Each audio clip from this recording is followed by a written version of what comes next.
notion that this is not happening by chance.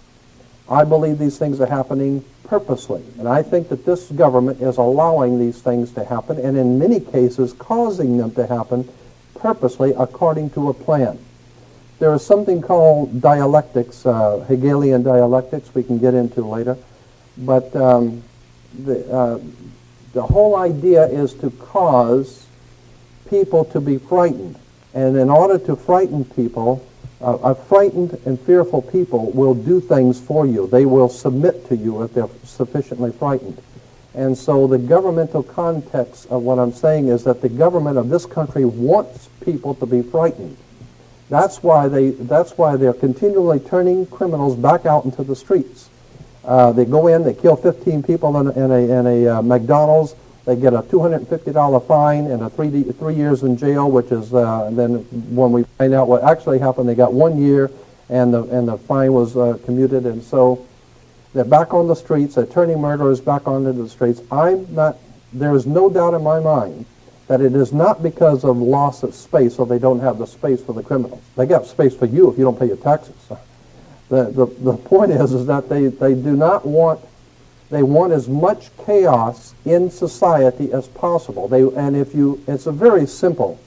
The World Health Organization came out a long time ago, and since then the FBI has concluded the same thing, that the truly criminal element in America is less than 1% of the total population of America are truly criminal element. 1% or less are the murderers, are the real serious criminals.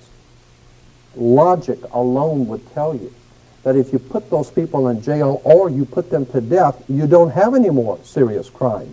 Now what? Now you have very little need for the police department. You have very little need. The people now have more time to think about things. They don't have to worry about their children. They don't have to worry about their family. They don't have to worry about crime in the streets. Consequently, they can concentrate now on who's running this government. How fair are the equitable are the laws, and so therefore it's better to keep people occupied. We've known that for a long time. That's why politics is called political science. There is a method to controlling people. Politics is referred to as political science. It's a science. If you can keep people organized, keep people disorganized, frightened, fearful, broke, that's another thing. They want to keep you financially in a hole. Then people are subservient to you. You do not want people to become self-sufficient and have enough money that they don't have to listen to you. You need crime, and you'll see why. And I'll show you today why you need a lot of crime. You need to let criminals back out into the streets. They talk about something. If you think about the logic behind these rules and behind these new laws we have, it's absolutely insanity. A criminal goes out, he kills somebody, what do? They take the gun away from the criminal and they let the criminal go free. Then they say that there's just a proliferation of crime. We can't do anything about this crime that's out of control, the drug trafficking and all the killings going on and the gangs killing each other.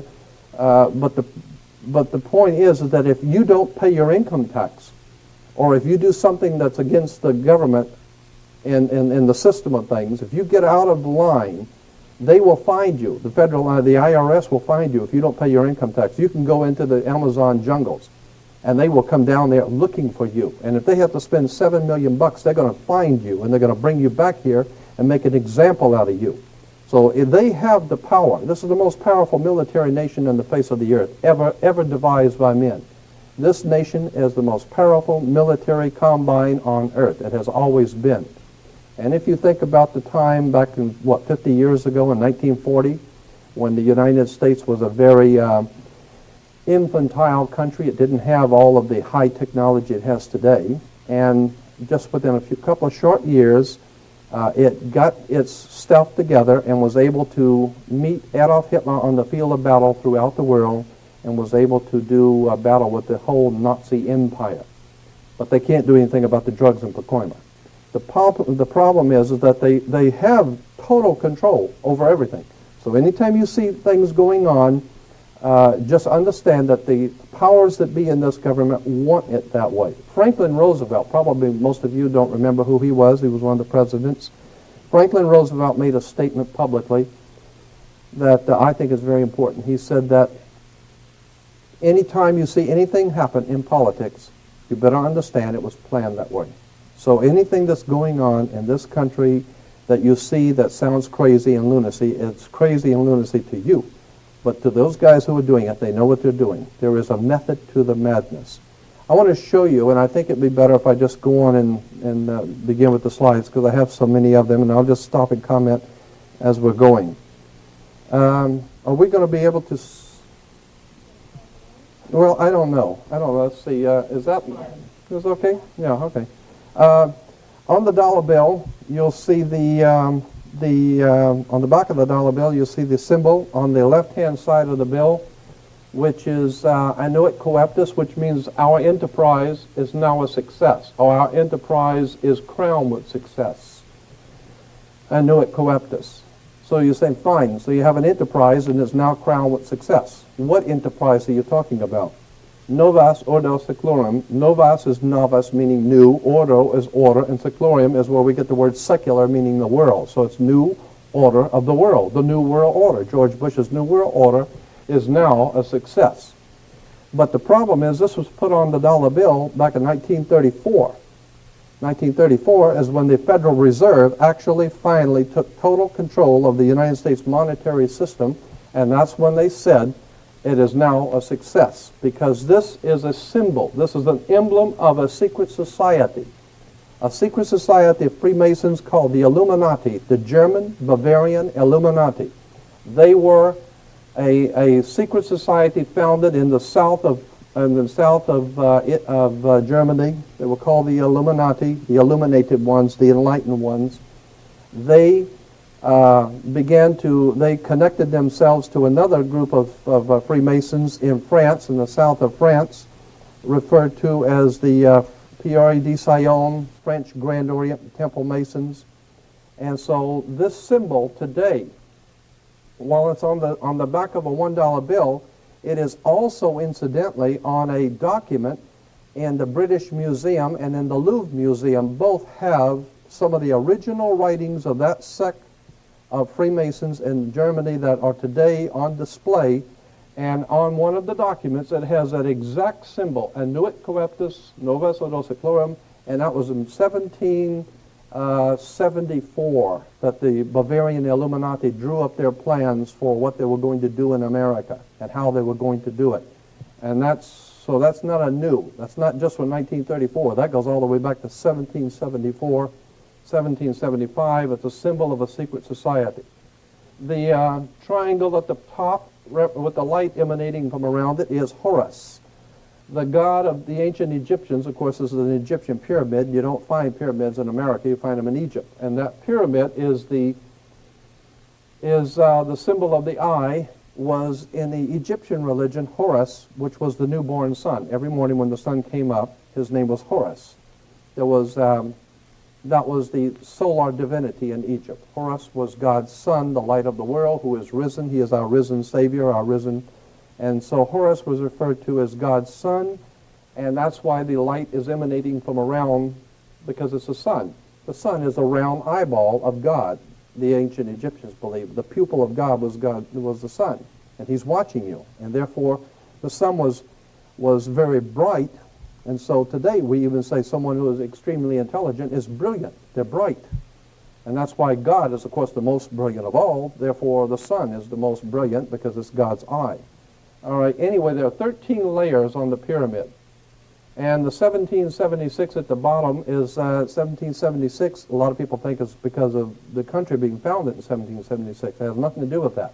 As I said, this is on a document published back in 1774, 75, and then in 1776 the Roman numerals appeared on it in Europe. So what it amounted to is that the 1776 was when this secret society actually formed itself into a secret society and put itself into operation. Like any other secret society or fraternal order, there's a few years in the formative stages. And then there's a time when they actually get a charter and come together and actually become an actual organization. and then they get a charter from the government, and they actually are a legal organization. They were in operation in the 1760s, 1770s, but it wasn't until 1776 that they actually made themselves into a coherent order, and it was called the Order and Sect of the Illuminati. They were the basis for what we call today in our country the Bavarian Illuminati was the basis for what we call today the Colombian faction. The Colombian faction of the Illuminati came here right after this government was formed, and that's where we get today this Columbia Space Shuttle, Columbia Movies, Columbia Television, Columbia Records, everything, Columbia University. As a matter of fact, Columbia TV, Columbia Broadcasting System, CBS. What is the symbol for CBS? It's the all-seeing eye of CBS. It's the Colombian faction of a secret society that calls themselves the Colombians, and that's why our government is in the District of Columbia, because these guys own our government. They print our money, and they own not only the government, but they own you. You are their property. As a matter of fact, when you're born, your birth certificate, on the bottom of the birth certificate, it says the Department of Commerce. It is a property of the Department of Commerce because you are nothing more than a piece of commercial material. That's why if you're out of work, you don't go to the unemployment office, you go to the office for, what is it called, human resources, because you're just a human resource. So, in other words, these guys print the money, they run the country, and they own you. And they own everything around it. And so they make the laws, and that's why they can decide who can kill who, and who can get away with who, and who can get away with whatever, because they make the laws and they decide. All right. The new order of the world, our enterprise is now a success. As I said to you before, there are 13 layers in this pyramid. There are 13 letters in Enocoeptus. We'll get into that, all of this symbolism later. But 13 is a very important number to this secret society. There are 13 stripes, there are 13 stars here, which make up the Star of David. The 13 berries, there are 13 leaves, 13 arrows. There are 32 feathers here and 33 feathers there. Everything is done in sequence of 13 because 13 is an unlucky number. That's why we say 13 is an unlucky number, because the reason why we say it's unlucky is because it is a divinely inspired number. It has to do with God in the heavens, and therefore it's unlucky for you. And it's not supposed to be used by you. 13, of course, is based on, this is what we call Masonic symbolism. Freemasons designed this dollar bill. Everything is done in sequence of 13, and again I draw your attention to the fact that you have 13 stars here, which collectively make up the Star of David. There's a reason why. Here on the dollar bill, just to show you how clever these guys are and how crafty they are, they on the $1 bill at the top, you'll see this little image right here. I think I can make that. This is just an enlargement. This is an enlargement from a photocopy machine, so it's not really that clear. But if you blow it up from an actual photograph, you'll see it is it's a little owl. It's a symbol of the Bohemian Society. The Bohemian Society meets in California on the last 2 weeks of July of every year. The Bohemian Society is another secret society that was spun off of a larger secret society. The Colombians have a little fun club that they meet for 2 weeks out of the year in Northern California, and they're called the Bohemian Society. They meet in something called the Bohemian Grove. I have pictures, which I don't have with me tonight, but I'm going to have on my next lecture, showing all of the presidents, all of the living presidents, excluding the new one, but all of the living presidents at the Bohemian Grove in Northern California, and they're all wearing red and black Ku Klux Klan dress type of regalia, like the Ku Klux Klanners, with the pointed headdress and everything. And, I mean, that's quite a sight to see presidents dressed like Ku Klux Klan members, right? And they're standing in front of a big open pit of fire, and behind them is about a 20 to 25 foot owl behind them. And the article in Elm magazine and Time magazine, I've got 2 or 3 different magazines showing basically the same pictures. It says that the presidents meet with all of the heads of industry throughout the world, all of the heads of state throughout the world, and all of the most important wheeler dealers in this country, and they all meet up in Northern California, and they have rituals where they go before the owl after midnight. And then what a picture you got, with all the presidents dressed up like Ku Klux Klanners with black and red robes on before an owl. And these are your presidents of this country. And the reason why they chose the owl is because the owl is a symbol used in Europe by secret societies, because the owl is wise because it sees things in the dark. And the implication is, of course, that's why they are where they are, because they're very brilliant and they know things that you don't know. So they see things in the dark and they put their little owl on the dollar bill. It's just a clever little thing, but it shows you how these guys think. We get into Masonic symbolism. When you drive by a Freemasons, the Masonic Lodge, you'll see the square and the compass and then the G in the middle. The G is for not God. Everyone thinks it's for God. It's not. It's for geometry. Actually, it goes back even further than geometry. In 1717, it was stood for geometry. But the G has been used by secret societies as far back as ancient Greece, meaning the generative principle, the principle of generation or sexual principle in nature. And so when you see that G, just remember it stands for geometry now. So talking about geometry, here is a typical geometric figure of a 3-ring square. The circle, the triangle, the square, all have Masonic and spiritual meaning, as you'll see. But here we have the square within the magic circle. Here's the Washington Monument from above, the square within the magic circle. Incidentally, the Washington Monument is the Egyptian obelisk, another, like the pyramid on the dollar bill, another Egyptian symbol, because what America is referred to by the secret societies throughout the world as the New Egypt. That's the term that is given to them in their given to America in their literature, the New Egypt, because our whole laws are based on the ancient magic of Egypt, the white and black magic. That's why your police cars have black and white cars, because it's the idea of black and white magic coming out of Egypt. And these people who are running this country are really devious. But here we have the mystic star. I think I'm probably going to have to adjust each one.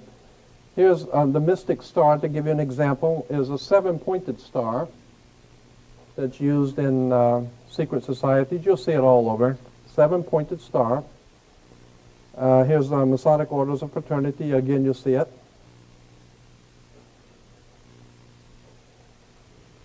Golden Dawn, Enochian magic.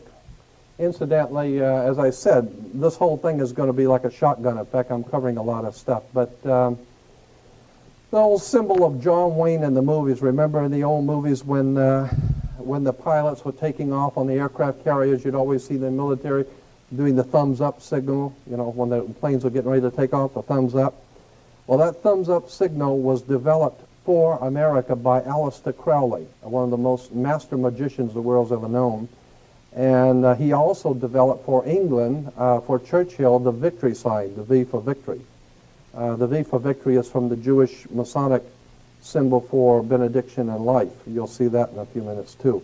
But just to show you that symbols and emblems don't just happen. They're for a reason. They mean something. Again, we go back to the 7-pointed star. And California Highway Patrol, wait a minute, there it is. California Highway Patrol uses a 7-pointed star. It has to do with the Enochian magic. And it's a magical symbol. The 7, of course, is the same 7, but the reason why we have 7 days of the week. The synagogues have the 7-candle lampstand, the 7-rayed kingdom. Everything is done in 7. It's a very important number. Here's a double cross, which was Roman Freemasonry. The double cross, which is Eastern, what do you call it, the Russian Orthodox, the Greek and the Eastern Orthodox Church uses the double cross. And it's appropriate because that's exactly what we're talking about here, a double cross. If we understand where that word came from, double cross implies that you've been deceived or been cheated or something. It's a symbol that means something, and I'll show you how it is incorporated into politics. The double cross like here, and of course on Exxon you have the double cross. And I had a letter from the Exxon Corporation asking them if that was the double cross of Eastern Freemasonry, and they said yes. That's why we did it that way. So, I mean, they don't mind telling you if you are smart enough to figure it out. They'll tell you. You write them, and they'll be very honest with you. Here's interesting. This is probably familiar to you. The five-pointed inverted pentagram is generally, the inverted pentagram is regarded as something representing evil. The five-pointed pentagram, penta, of course, being 5. If you take the arms off of a pentagram, the star, and when you have just the inside, you have what is called a pentagon. That's why the United States has a pentagon. The pentagon is a symbol. That's why, incidentally, Chrysler can use the pentagon symbol as a Chrysler symbol, because they're the ones that produced all of the half-tracks and tanks and everything else for the United States during the Second World War for the Pentagon. So they still use the symbol of the pentagon. But what's interesting is that this is an upside down with the point pointing down, the 2 pointing up, and this is a symbol, of course, as I said, representing the devil. And you see a lot of these killers and rapists and murderers, with the five-pointed pentagram. Here it is again, just showing you how it has its connotation with the pointing down being the devil. Here's the first synagogue in Los Angeles of the B'nai B'rith in 1873, and up here, what do you see, is the inverted pentagram.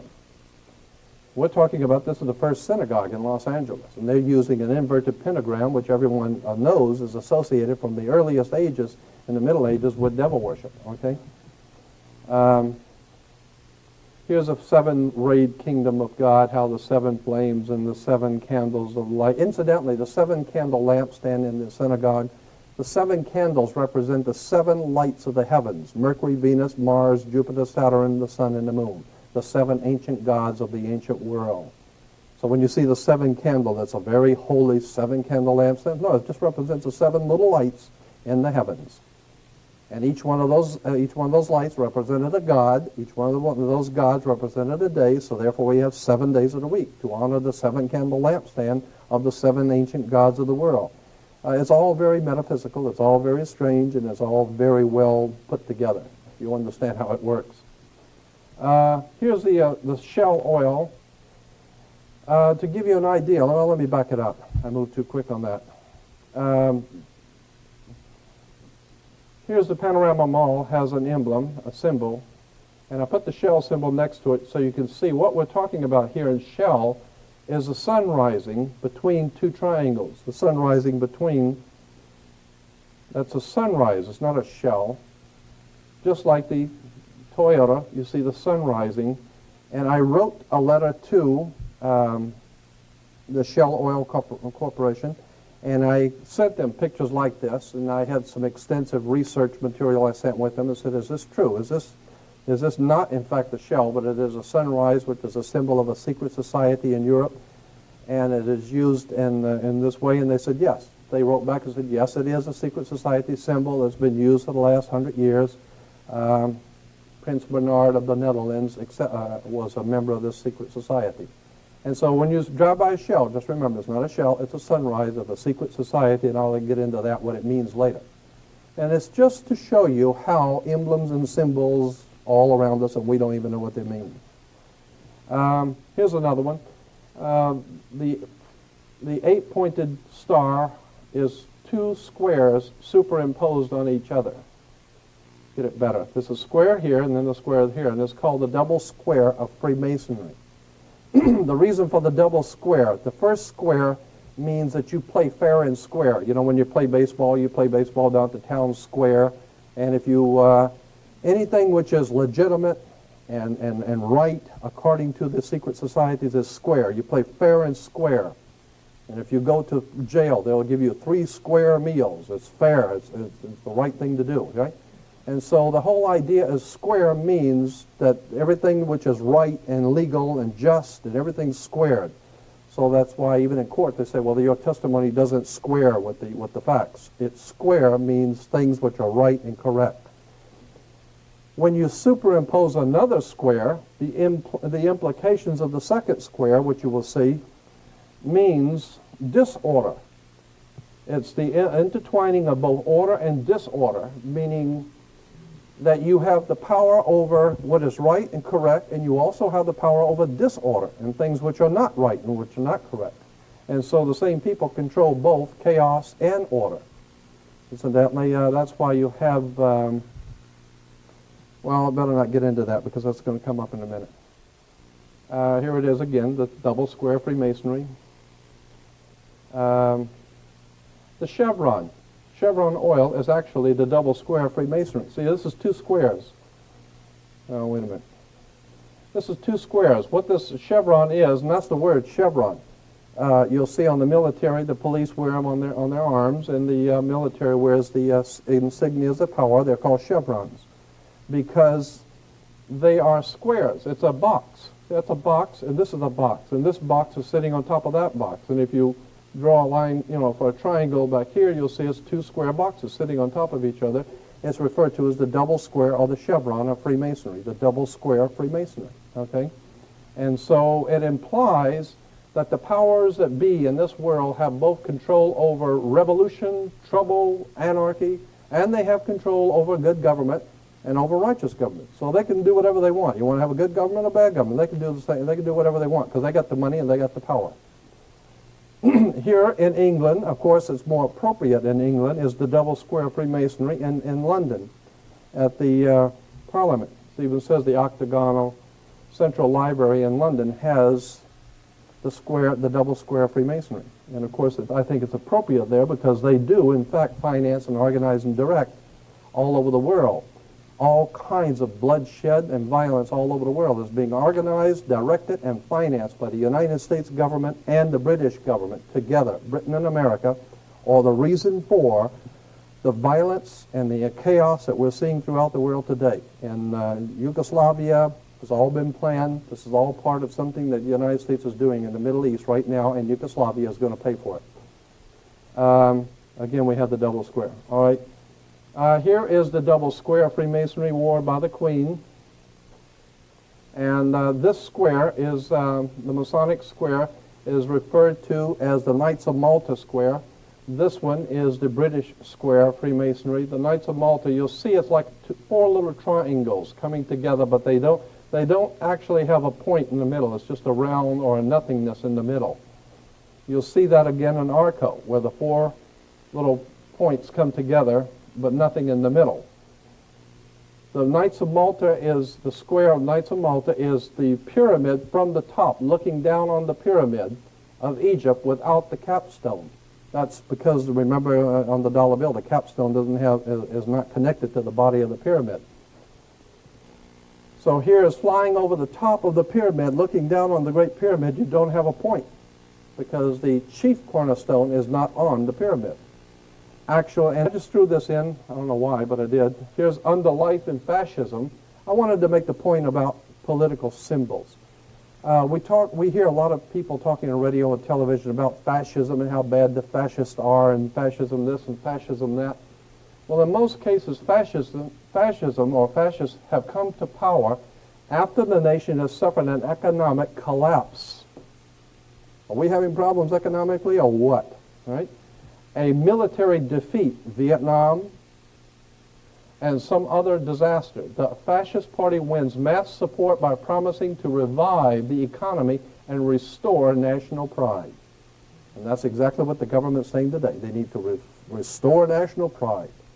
Get Clinton in there to be president.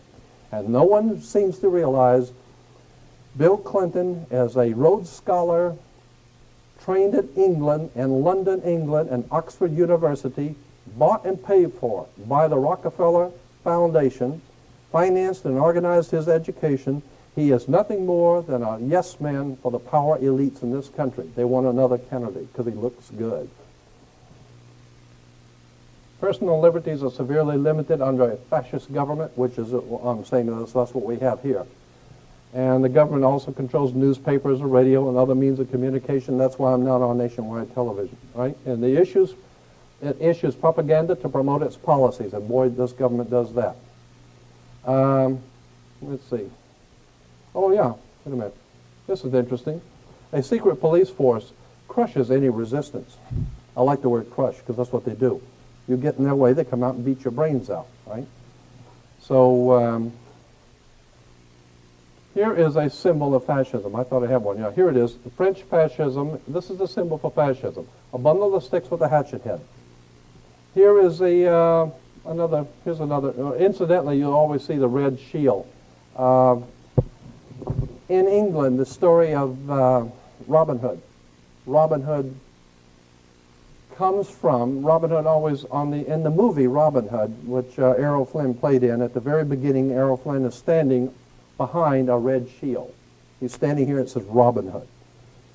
Why? Because the red shield is German for Rothschild. The Rothschilds of England were a German Jewish family in England who took over the Bank of England and took over 5 other banks in Europe and became known as the Rothschild banking dynasty of the world.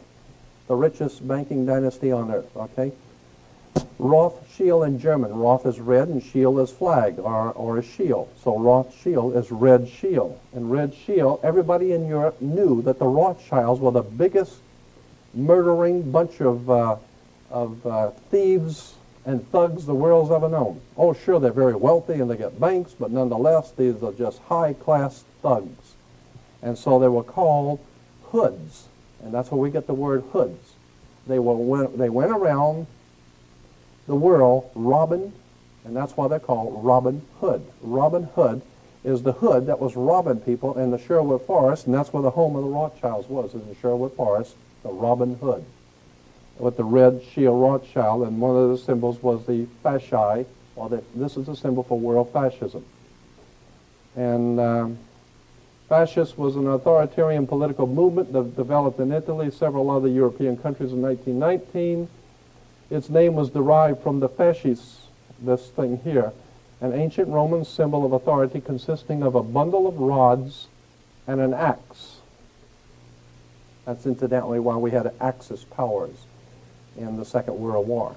Here's the bundle of sticks with the axe, and this is on an American symbol. This is on the back of the dime, the symbol for fascism on the back of the American dime. There it is.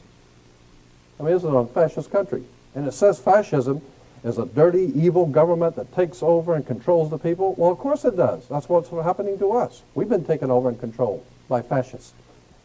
And why? And here it is, the President of the United States standing here giving a State of the Union message, and what's on each side of him? The fascis. This is in the Congress. In the Congress, there are symbols of power for the President. He has 2 large fascis, and very few people have ever even noticed them. They're looking at this guy, and they don't even see these symbols of world fascist power, okay? In case you're so blind you can't see, I blew one up and make sure you can see it. That is a fasci. A bundle of sticks with a hatchet head, and it was used in Rome. Let me explain why it's a bundle of sticks.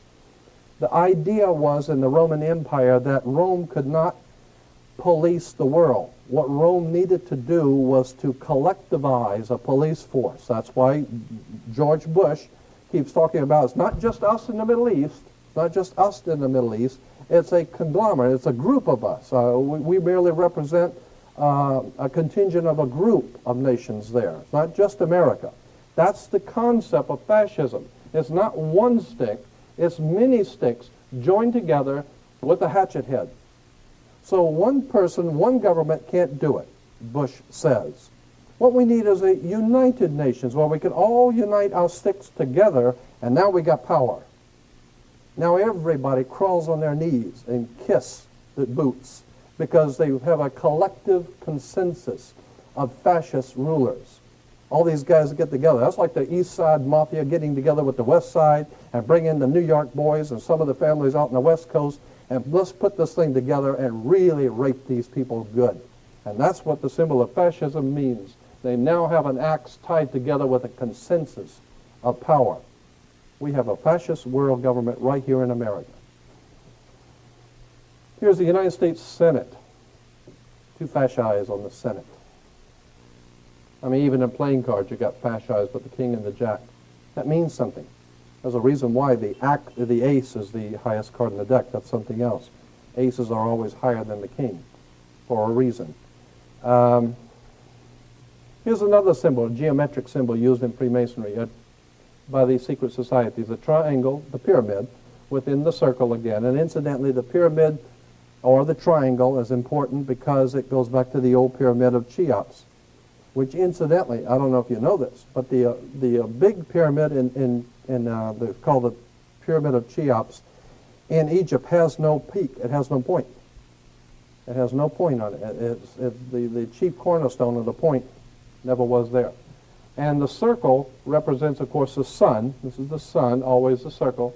And it has to do with Stonehenge. Stonehenge is a symbol for the sun in the old ancient Anglo-Saxon Germanic secret society. So that's why Stonehenge and the pyramid are connected. The numerology and Stonehenge and the pyramid are both the same. There's a lot of interesting stuff there when you get into the numerology of the pyramid and Stonehenge. But here's an example of how symbols are used. All right, here's a dictionary of Freemasonry, and here, I'll blow it up. You'll see the triangle and the circle again, and here's the cross and the crown, and we'll go through that in Holy Bible, and the G again for God, which is actually geometry. But this is the triangle and the circle, okay? It's because of the triangle and the circle here. And it has to do with God. It's a symbol of God. It's used in Freemasonry. It's, again, we'll go through, here's the Bible, Star of David, and up here at the top, oh, and here it is. But over here on the bottom is called the Royal Arch. You may have heard of that in Freemasonry, the Royal Arch degree. And there it is again. And here you'll see it used in churches. The School of Theology at Claremont, yeah. You see it right there? Used in churches because Claremont School of Theology is a Masonic college. It's financed, organized, and directed by a secret society in Europe. Yeah, and but people don't realize that because it's a church. It has to be holy. And there's nothing holy about it.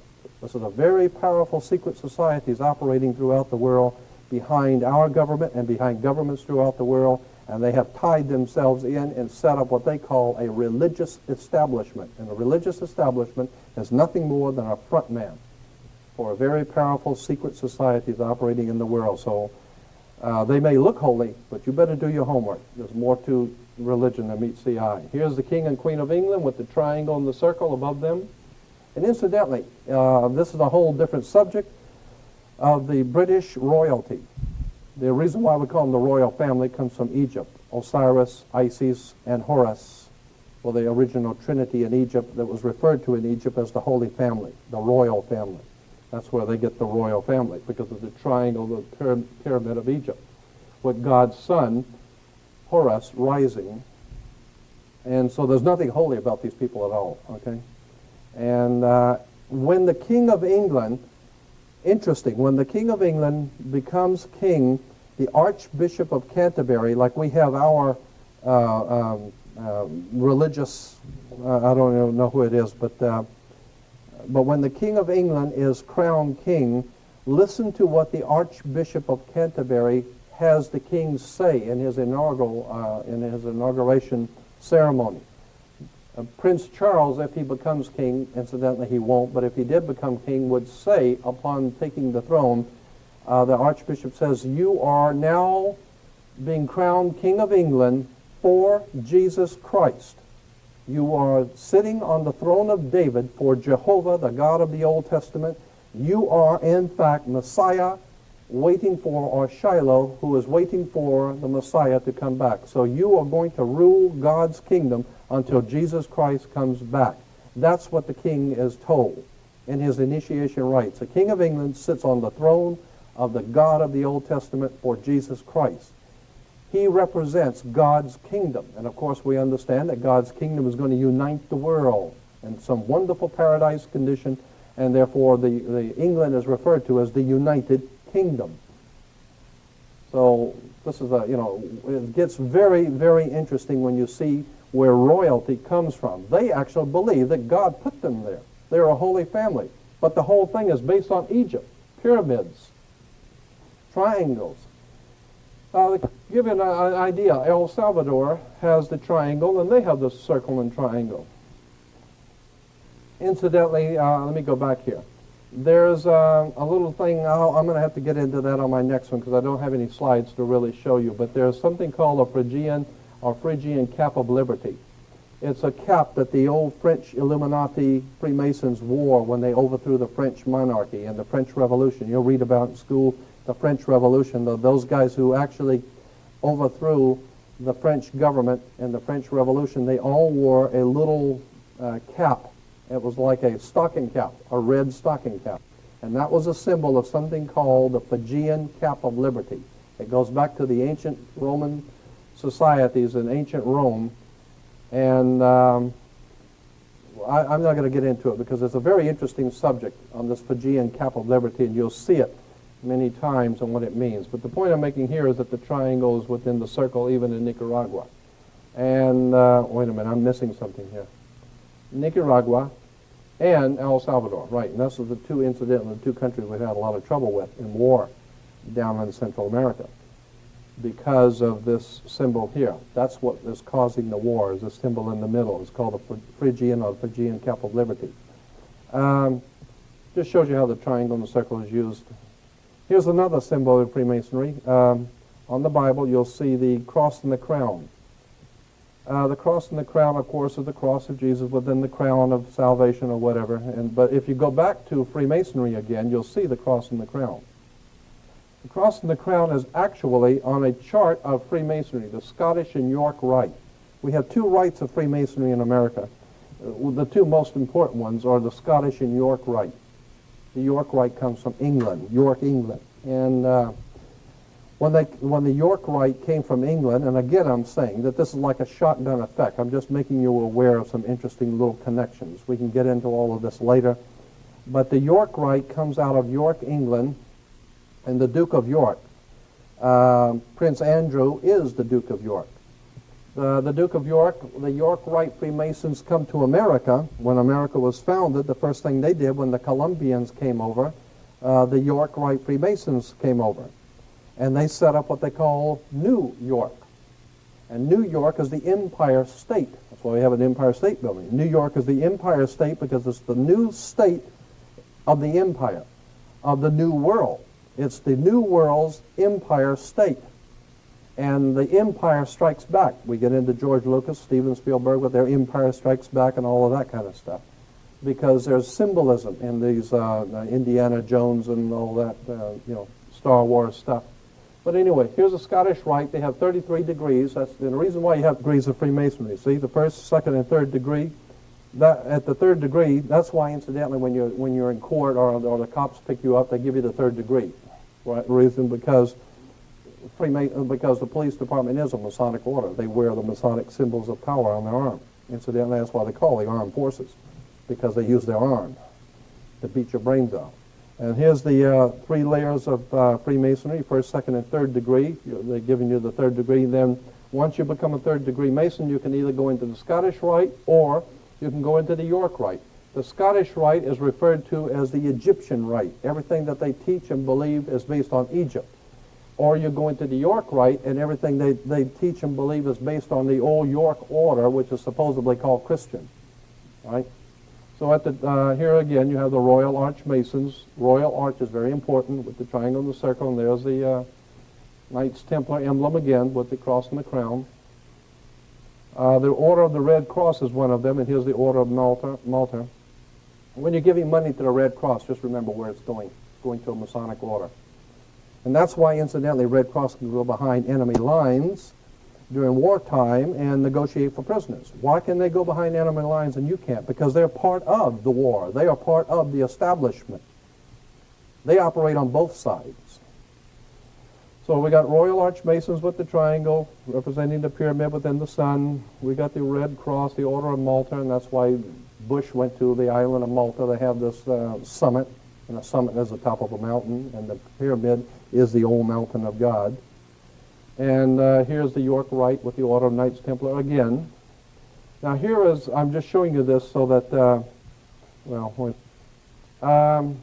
here is again, it says the pilgrimage to Virginia of the Knights Templars. with the cross and the crown, and the Star of David with the Masonic handshake. That's the Knights Templar Masonic Order, and here it is on the Watchtower Society of Jehovah's Witnesses. So a lot of people, poor Jehovah's Witnesses, they have no idea in the world that the man that founded their order, Charles Taze Russell, was in fact a York Rite Freemason. He was financed out of London, England by Lord Philippi de Rothschild. His money came from England to found an order called British Israel Freemasonry. He is nothing more than a Freemasonic conspirator to help the masters in England take over our banking system and our government and have everybody prepared to crawl on their knees and wait for God's kingdom, and Jehovah's going to come and save you. Don't bet on it. Cross and the Crown Lutheran Church. That's many places. Kingdom Identity Ministries, we got the Cross and the Crown. It's found in different churches throughout. Here it is again. All these are like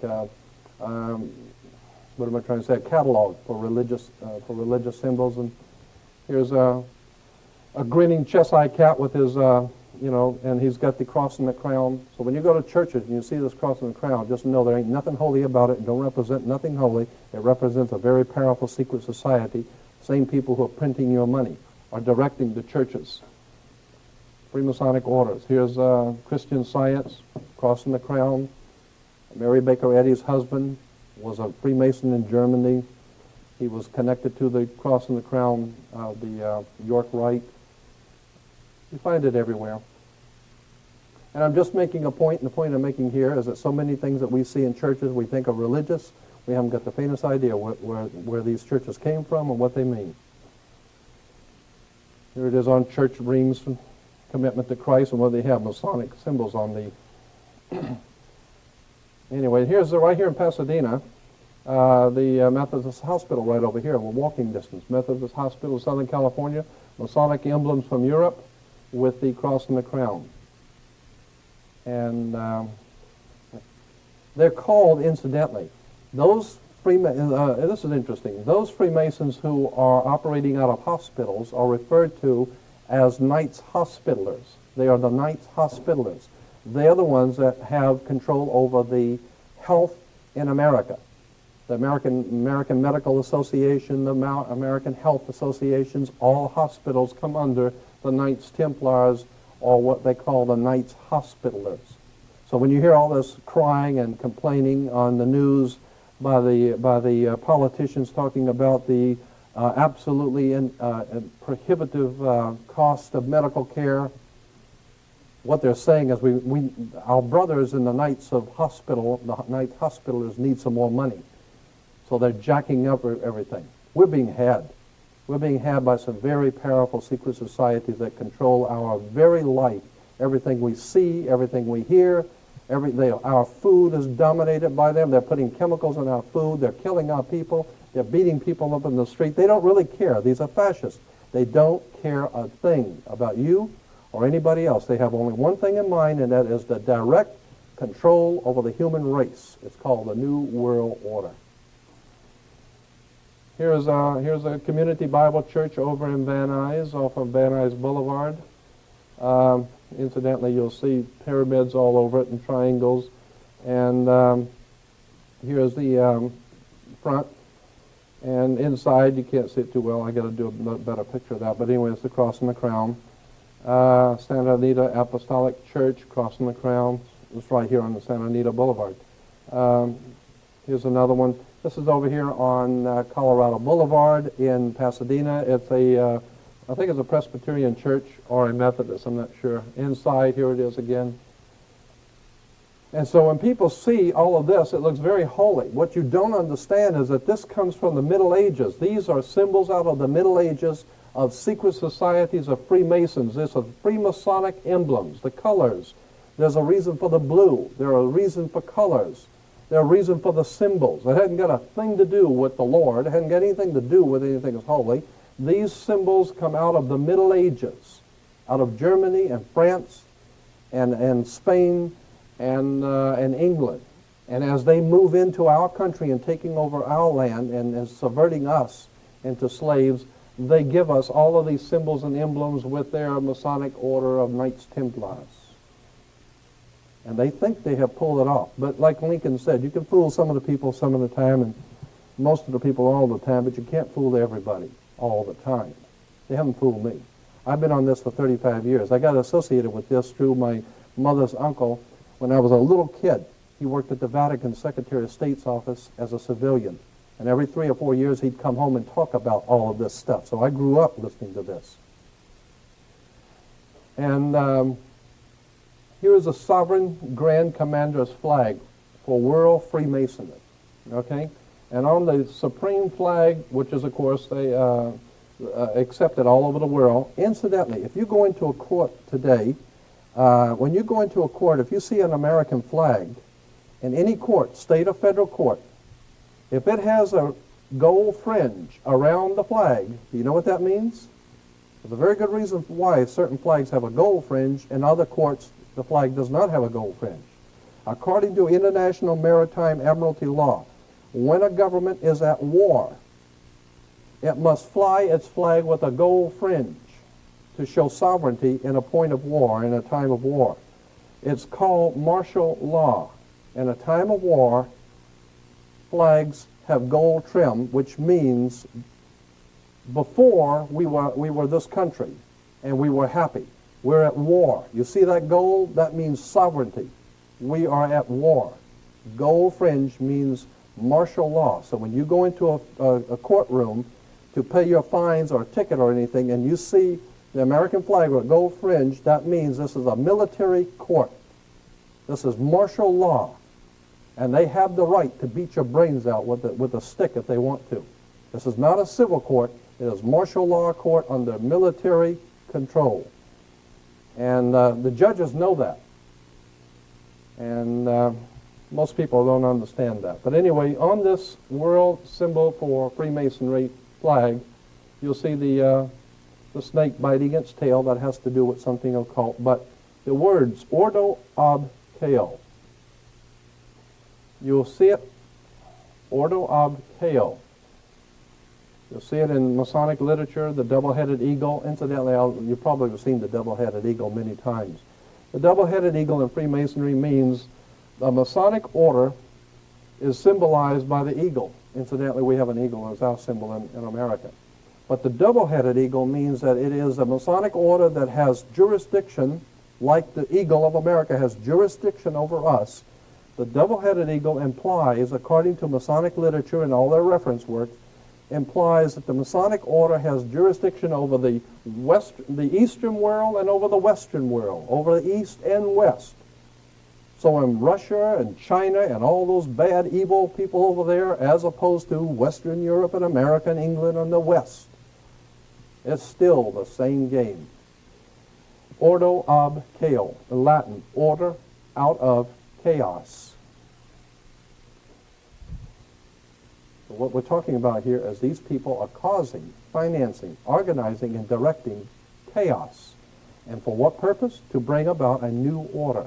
To keep you frightened, keep you scared, keep you broke, and keep you on your toes.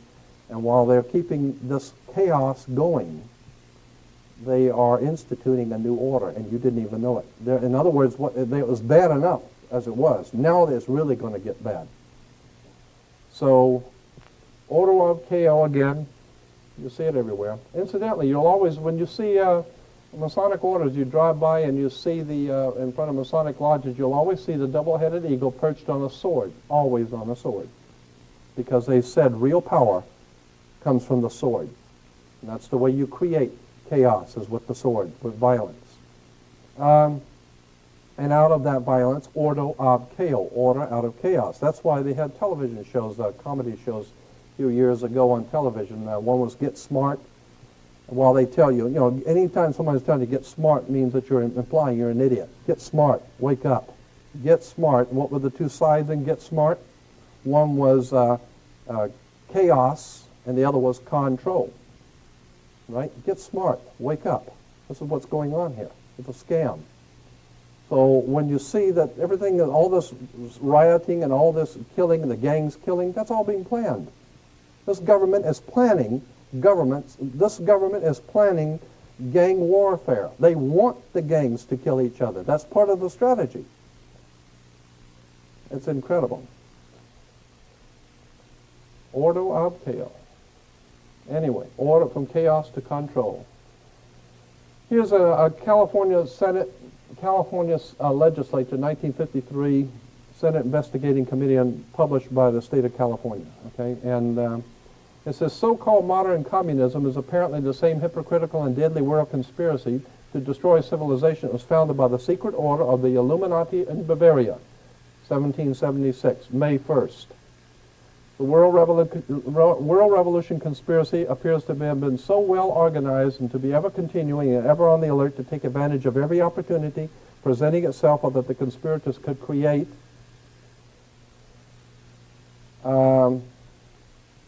it is significant in this connection that as early as 1783, when unsettled conditions and dissatisfaction in some quarters had arisen in the American colonies, subversive anonymous sermons were circulated among the colonial army to incite dissatisfaction and rebellion. George Washington immediately called the army together, and in addressing them, he used this significant language. We're talking about 1783. George Washington said this, quote, "My God, what can this writer have in view by recommending such measures? Can he be a friend to the army? Can he be a friend to this country? Rather, is he not an insidious foe, some emissary perhaps from New York?" So George Washington already realized that there are conspirators who are planning our demise, and they're operating out of New York. Then the Senate goes on to say, it is plain that Washington believed the then center of this secret conspiracy, so far as this country was concerned, to be located in New York, and felt it to be his duty to make such a direct statement. So what we're talking about here is as far back as 1783, we've known what was going on. Well, I better go on to the next quote because it'll make sense. The recognition of May 1st, 1776 as the founding date, which is on the bottom of the pyramid on the dollar bill, 1776, has nothing to do with founding this country in 1776. It has to do with the founding of the Illuminati in 1776. The recognition of May 1st, May Day. That's why military, when a plane's going down or there's trouble, they call it, it's a May Day call. It's a May Day. May Day means trouble. That's right, because these people are trouble. They cause chaos, violence, revolutions throughout the world, bloodshed in Afghanistan, in Yugoslavia. Anytime these people decide they want you, that's trouble. It's May Day, and that's the symbol for them was May 1st. That's when their conspiracy was formed in 1776. Now, the recognition of May 1st, 1776 as the founding date of this world revolution conspiracy is not difficult to understand when it is realized that May Day is frequently celebrated, even in recent times, by rioting and bloodshed on a worldwide scale. That's why the Soviet Union always had their May Day parades, because the Soviet Union was always going out and killing people and murdering people, and they would celebrate on May 1st, because what they were saying on May Day was that they're celebrating the world conspiracy. They're celebrating the world Masonic conspiracy that is financing the Soviet Union. And incidentally, and as it says, it's often celebrated, even in recent times, by rioting. That's when we had our last riot in Los Angeles, was on May 1st, May Day. I mean, the thing that happened in Los Angeles was set up. The CIA and the federal government set up what we call the riot in Los Angeles. They set up those four guys to, the whole thing was a setup. Dick Gregory even got into this for a 3-hour talk on KPFK, where this whole thing of Rodney King beating was a setup. It was all planned. It was purposely planned. It was purposely designed because they knew the people would be angry and would riot. It was a setup. The whole thing. That's why in wartime, we call in this country in wartime, generals talk about the theater of war, the Pacific theater, the Atlantic theater, the European theater. The theater implies it's an act, it's a plan. It's just a theater. It's entertainment. You know, that's all it is. It's a theater of war. In other words, when you see all this violence and raping and killing going on in Czechoslovakia or Romania or wherever the hell it's going on, or in Yugoslavia, it's all been planned. Now, what do you think the Pentagon is all about? They're sitting there planning how they're going to take over different countries, what they need from certain countries, They're breaking the monetary systems of the world. It was all being well planned. There ain't nothing, like Roosevelt said, there ain't nothing happening by chance in politics. Anyway, in issuing this manifesto, the communist conspirators evidently believed the time had arrived when, with the aid of ignorant victims, a worldwide takeover could be accomplished, and there were not enough ignorant victims then, and the expected coup failed.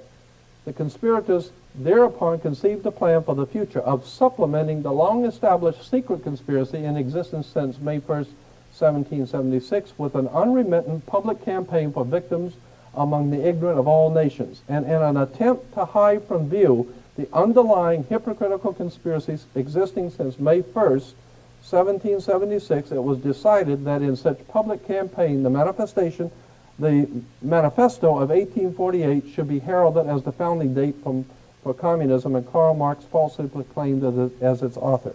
What this is saying is that we are taught in school that communism is directly caused by Karl Marx and Friedrich Engels writing the Communist Manifesto.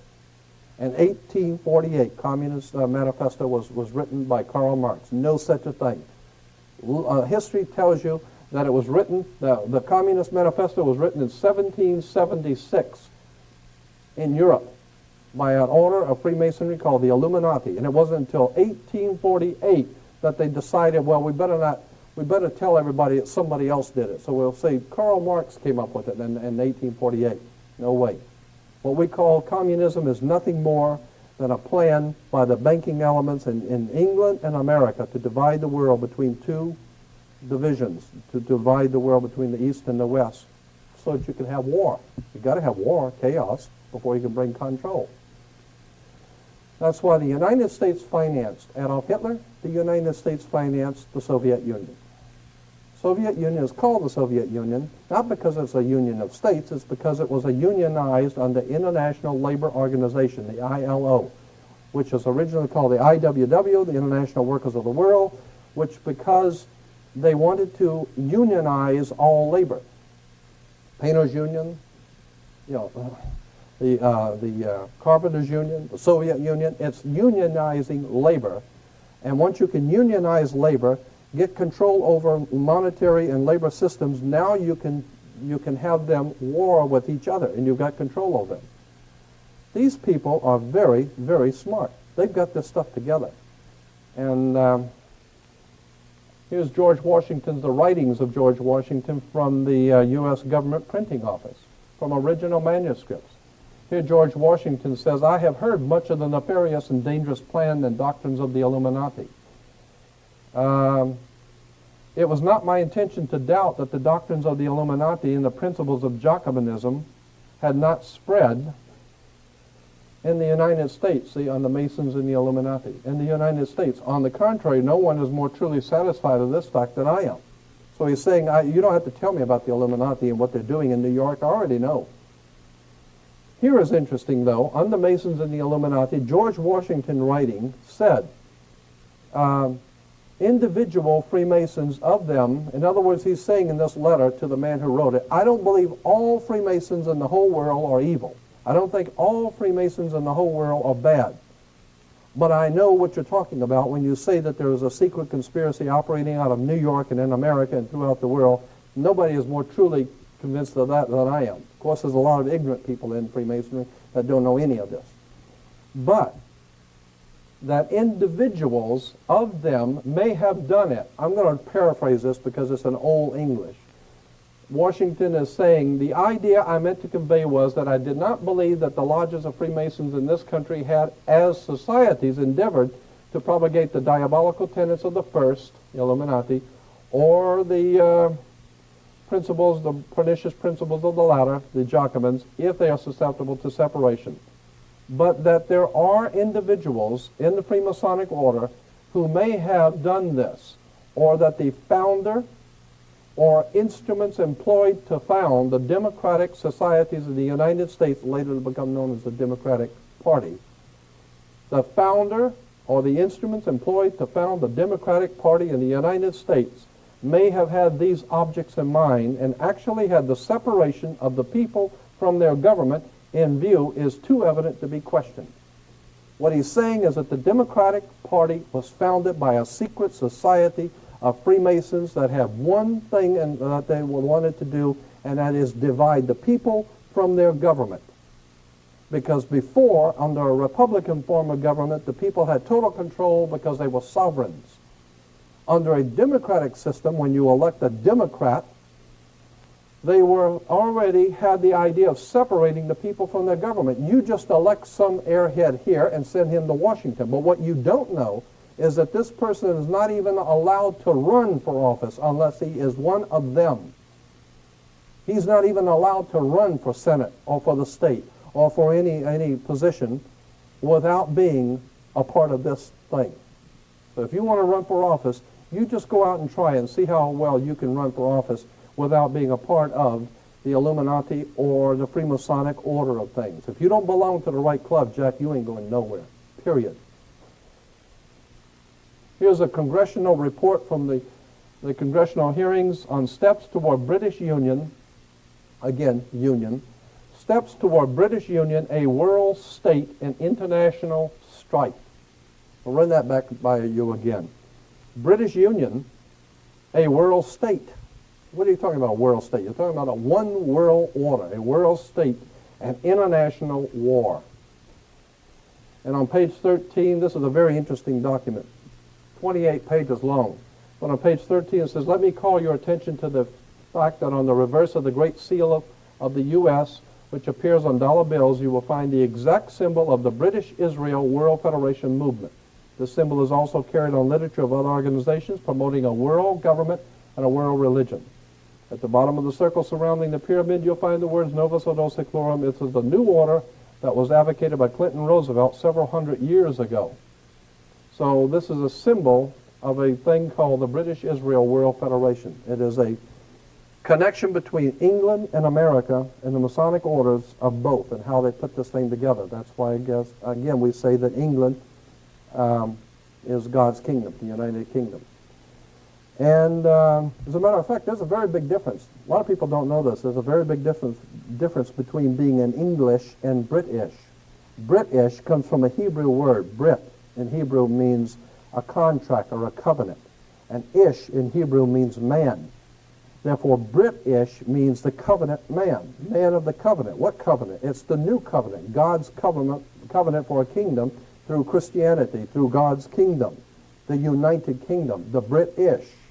And the British, with America, are involved in something called British Israel Freemasonry. And all these dopes in Washington, D.C., and these conspirators in Washington, D.C., the District of Columbia, are nothing more than frontmen for a very powerful secret society is preparing us to accept something that's called God's kingdom. Remember, Armageddon's coming, the end of the last days, the end of the world, Jehovah's Witnesses, the Mormon Church, the end of the world. You better do your homework. There's something going on here. That's why we have a 51st state. Incidentally, a legal term in this country for a state is called the state of. Like the state of Alabama, the state of New York, the state of Florida. State of is a legal term according to International Maritime Admiralty law. That's why we have a state of Israel. Israel's not a country, it's not a nation, it's called the state of Israel because it was set up as part of our federal system. It was set up in 1948 by the United States and England, and it was referred to under International Maritime Admiralty law as the state of Israel because it is an actual state of the federal system of America. So you better figure out why too. There's a reason for it. Here is a symbol taken from a Freemasonic book they didn't know I had, and here's the fires of revolution and trouble, anarchy, the cauldron of fire they call it in Freemasonry, the revolutionary trouble, and here's the pyramid with the Masonic. And down here you have three contingents or three factions of Freemasonry always at war with each other. You have the Pope, which is incidentally, the Catholic Church is a Jewish Freemasonic movement founded in the Middle Ages in the year 325 by Constantine. It is a Jewish Freemasonic political movement. That's why the Pope wears the little yarmulke. He wears the little yarmulke with the cardinals. They wear the tellus. All of these symbols and emblems in the Catholic Church are nothing but Jewish Freemasonry. Huh? Kabbalistic Freemasonry. You'll see, I'll give you a lot of examples of that very quickly. This represents Rome, or the Roman Freemasonic orders, and incidentally, you'll see a lot of this stuff in Godfather 3. In the movie Godfather 3, there's a lot of this stuff talking about the secret societies and the Freemasons operating in the Vatican and all that kind of stuff. And, incidentally, the guy who directed those shows and put them on the Godfather series, Francis Ford Coppola. I was doing some research at the police department down at Parker Center, and in their files, they have a whole file on Francis Ford Coppola. Francis Ford Coppola's father was Carmine Coppola, who was a don in the mafia in the city of Corleone, Italy. Huh? Corleones? That was his father. His father was a don in the mafia in Corleone, Italy. That's how you can make such a great movie and know so much about it. Hell, his father is the don in Corleone. You know? So, anyway, incidentally, I think Francis Ford Coppola is great, but I mean, he's very knowledgeable. He's put stuff together. You better figure out where he's getting all that money to make, Apocalypse Now and all the, hundreds and hundreds and hundreds of millions of dollars. Where's he getting the money from? I mean, where do these people get the money from? They're getting it from secret societies and fraternal orders that are the powers behind our government, okay? So here we got the Vatican, we got the Knights of Malta, and the King of England. They're all in there working up the fires of trouble all over the world. Here's the Pope with the yarmulke. Why, I ask you, are all of the politicians and all these world leaders all on their knees to the Pope? It's not because they're Catholic. I mean, here's the Emperor of Japan, Japanese, and he's on his knees, or getting ready to. So how come these people are all on their knees to the Pope? It has nothing to do with the fact that he's Catholic. It has to do with the fact of who he represents. He represents a very powerful secret society referred to as the Knights of Malta. And in world Freemasonry, there is something we call today an unwritten code of ethics among the thieves. I mean, you may be the East Coast family and the West Coast family, but when you meet, there's a certain respect for each other. So the Eastern nations, they respect that he represents a very powerful secret society of the West. And so it's only honorable to show respect. It doesn't mean we can't have a war. It doesn't mean we can't kill each other. But this is a state affair, so we all on our knees. And these symbols here, the stripes going over the shoulders, all are Masonic emblems. They always represent who you are in the Masonic structure of things in world Freemasonry. That's it, exactly. That's why they killed John Kennedy, too, because the Pope, they were afraid. Freemasonry in this country was very much afraid that John Kennedy was the old Joe Kennedy was going to start a Catholic dynasty in America. And that's one thing they're not going to have in America, the Catholic dynasty. You can't help it once in a while a Catholic will get elected or something, but we ain't have no dynasty here. I mean, every time you turn around, Joe Kennedy had, 15 kids? My God, he was going to have kids galore. And he wanted to have all his sons be president, congressmen, senators, always going to be a Kennedy doing something every time you turn around. So somebody decided to take Kennedy out. It's interesting that Kennedy, all the stuff around Kennedy's assassination is just filled with secret societies, fraternal orders. All you need to do is see JFK and you know there's something going on here. Anyway, here you got the Knights of Malta on Nazi soldiers with Adolf Hitler. That's because Adolf Hitler was connected with the Vatican. The Vatican signed concordance with Adolf Hitler. And that's why Mussolini and Adolf Hitler and the Pope, they were the enemies of Jewish Freemasonry in America. That's why if they're going to kill a few Jews in Europe, who the hell cares? I mean, that's business, you know.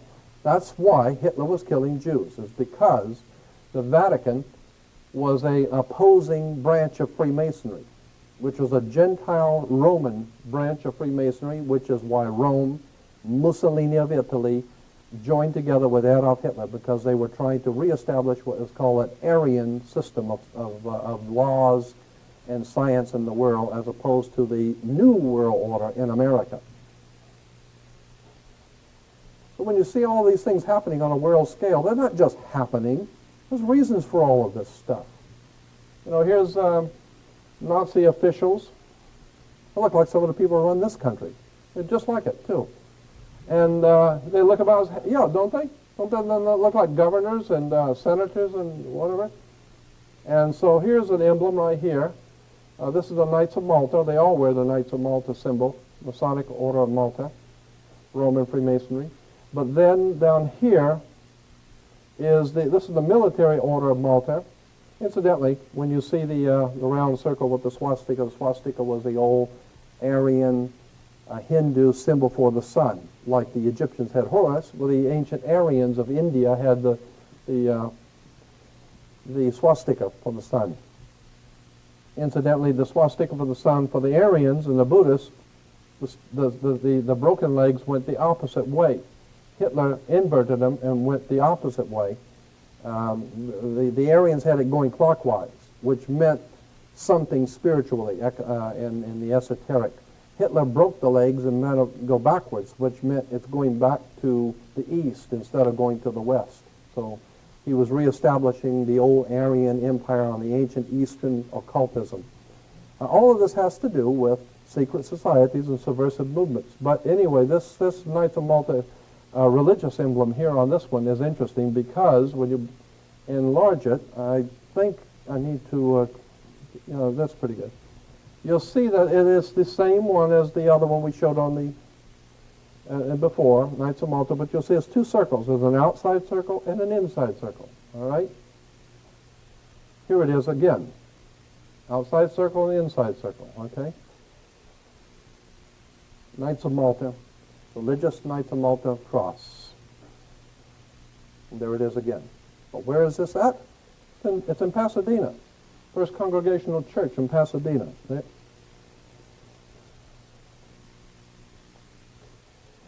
It's on churches right here in Pasadena. The Knights of Malta, religious Knights of Malta symbol. So, and something else you might be interested to know. On all churches, you'll find pointed arches on the doors. You go in the church with a pointed arch, and the windows are pointed arches. The pointed arches symbolize the female. The pointed arch of the female, and that's why the male. That's why they would never allow women to be priests in a church, because the philosophy which gave birth to what we call Roman Catholic or Western Christian civilization was based on the female arch, and the priest wears the robe, or the robe, which is the female dress. A robe is a female dress, and a priest wears a robe because spirituality in the ancient world, according to the ancient world, spirituality was always in the hands of female, not the males. Men were never thought to be holders of religion or spiritual creatures. They were the ones that went out and killed and raped and murdered and brought in the food. The women were the ones that nurtured the child, brought civilization to males, because if you take all males, you lose civilization. You need the female to civilize society. Yes? Oh, yeah. Compass of the male. It has to do with that. And that's why I said the priest represents, with the long robe, he's representing female wisdom, or something the Greeks call it Pistis Sophia, female wisdom. And within the female wisdom, beneath is the male. So it all has to do with symbology. It all has to do with sex, the female, pointed arch, etc. All right, then we get up here to York Rite Freemasonry again, and here is the Masonic square, or the Masonic, the Malta, Knights of Malta cross. The cross, that's the same one the Queen was wearing. Right? The Knights of Malta cross. Here it is again. Let me go back to that. Order of Knights Templars. That's why in Israel today, you see the Jews going to the Wailing Wall, and you see this in the news. They're at the Wailing Wall. And it's the wall in which they wail. They wail because of the Wailing Wall was put there. It's a very difficult story to say in a couple of words, but that's where we get Wall Street, from the Wailing Wall, the Hebrews who wail on the Wailing Wall of Wall Street. It has to do with symbolism, which goes back to Solomon's temple. Solomon's temple was the symbol and the home of what is called the Knights Templars, Knights of the Temple. That's why Steven Spielberg has the Jedi Knights, and the Empire Strikes Back and the Jedi Knight. Incidentally, according to, if you go to the library and look up the Masonic folklore, you will see that the spiritual connection between the Freemasons of the York Rite and God was a little spiritual creature they called Yoda, with little pointed ears, and he was a magician. They call him Yoda. Yoda comes from Yoda, or Judah. It has to do with Judah, Yoda, the Knights of Malta, and whatever. You know, you could make a whole study out of any of this. You could make a 3-hour lecture out of every single thing I'm saying. You could spend hours on it, but I'm just throwing all of this stuff in just to show you that there are connections that can be made. Anyway, the Knights of Malta with their Maltese cross. Here's another Knights of Malta, 33rd degree Freemason with the Knights of Malta. Okay. Here's the same one on Masters of the Universe, right? That's what they intend to be, is Masters of the Universe. I mean, hell, they own the Earth. Now they're going for the universe, right? Now they want to go out to other stars, moon, own the whole universe, Masters of the Universe. Blonde hair, Aryan. Remember Hitler with the blonde hair, Aryan, Knights of Malta, Catholic Church, kill the Jews. Hey, it's all connected. Right? Okay? You get the Knights of Malta again. And I'm drawing your attention to this strange configuration here because you'll see it again in the fire department. LA Fire Department has the Knights of Malta. Because the fire department, the police department, sheriff's department, mayor's department, and everybody else's department is all Masonic, the whole thing. We are in the hands of a very powerful secret society, and we call it law. Actually, it's nothing more than secret societies who have totally taken us over. And we just go along to get along because we're too ignorant and too frightened to death to do anything we did know. Yes? Yeah, on a red background. The Knights of Malta are a Gentile Roman Freemasonic order coming out of the old Roman Empire, which was the collective power of the old world of Europe, because Europe was dominated by Rome. And so the Knights of Malta is a symbol for a Masonic order coming out of the old world order of Europe, and it was called the Knights of Malta, and because it goes back to an old priesthood on the island of Malta. Malta was a symbol many, many, many years ago, over 2,000 years ago in the Roman Empire. Let me think of something that's comparable. You know, there are certain places in our country that are hot spots for occultism.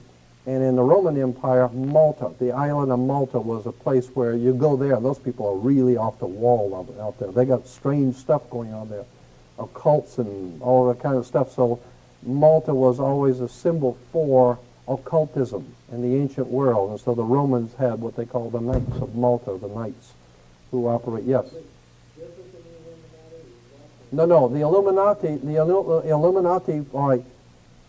The Illuminati is a relatively new phenomena in Freemasonry. It came in 1776 with Adam Weishaupt. But what the Illuminati was merely a course correction in Freemasonry. There was the Roman world under the Roman domination of Europe, Freemasonic orders.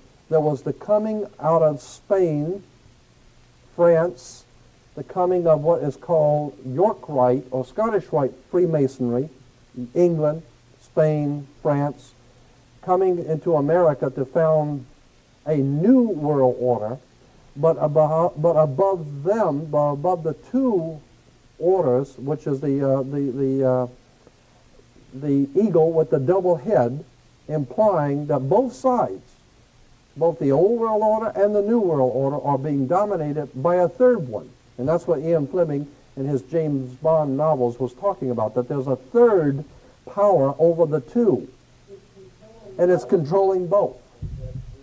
And that's the Illuminati. No, this is just showing the Knights of Malta symbol, which is Roman Freemasonry, but it shows how they don't mind using both sides, as long as you remember that America is a York Scottish Rite country. They don't, you know, they're symbols of Freemasonry, and what I have to do is I have to show you their works, their reference works that explain these symbols and how they connect, because they're very open with it. They explain their symbols and how they got here and what they mean and why they allow them to be used.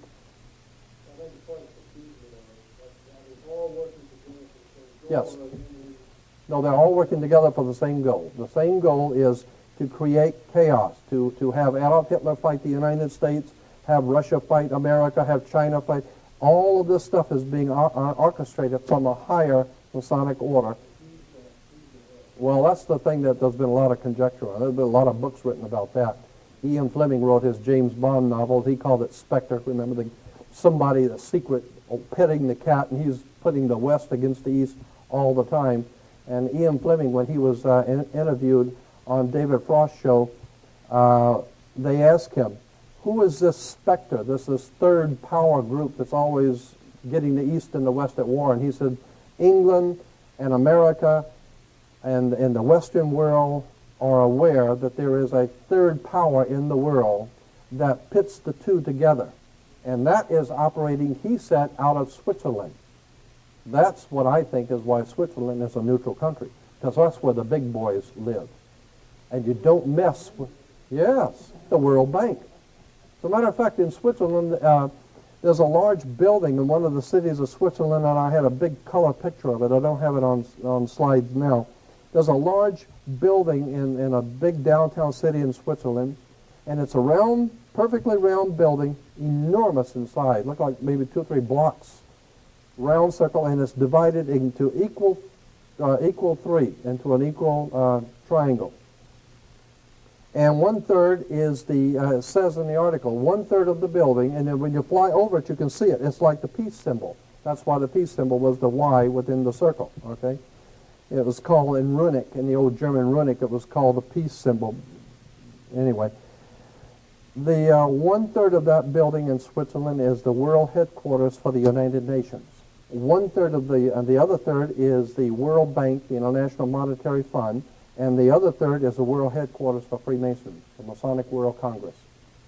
So you got the Masonic World Congress, World Government, United Nations, and the World Bank. This way they keep it all together. You don't have to go out for coffee. You can all work together, right there together, right? Yeah, it's incredible.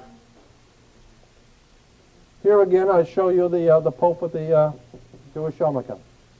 There's a reason why the Pope wears a yarmulke. That's a Jewish headdress. That has nothing to do with God. It has to do with Jewish Freemasonry. The reason why he is called a cardinal, the word cardinal means a hinge on a door. That's what the word means in Latin, a hinge. And the Pope, the word Pope comes from Papa, which is Latin, which means the door to the mysteries. He is the one that you must go through to open up the mystery of God. So therefore, he's the door and he's the hinge. The cardinals are the hinge for the door. And it goes all the way back to Babylon. It goes back to the old ancient Babylonian and mystical religions. Here's a document I got from a Freemasonic friend of mine who got me this document. It's a color. It was on the wall, and I asked him if he had a color reproduction of it. He did. He gave it to me. And it shows some of the different, what is called, the different divisions of Freemasonry throughout Europe. And what they mean and how these guys are all connected together. You know, from England to France to Italy, Spain, it's all being connected. It's all being orchestrated. And yes, I'm not even sure what those words are. That one? I sat and talked to the librarian, the chief librarian. His name was Cook. he was the one that had a copy of this, and he was just explaining how these were the different concordant orders of Freemasonry and some of the different symbols that are used throughout Europe. I thought it was interesting when I first saw it because that looks like the Pope's tiara, the Pope's diadem, right? And that looks like the Pope's diadem, and I called that to his attention, and he said, yes, it is. That's the papal headdress. With the, so what we're talking about here is free... Huh? Yeah.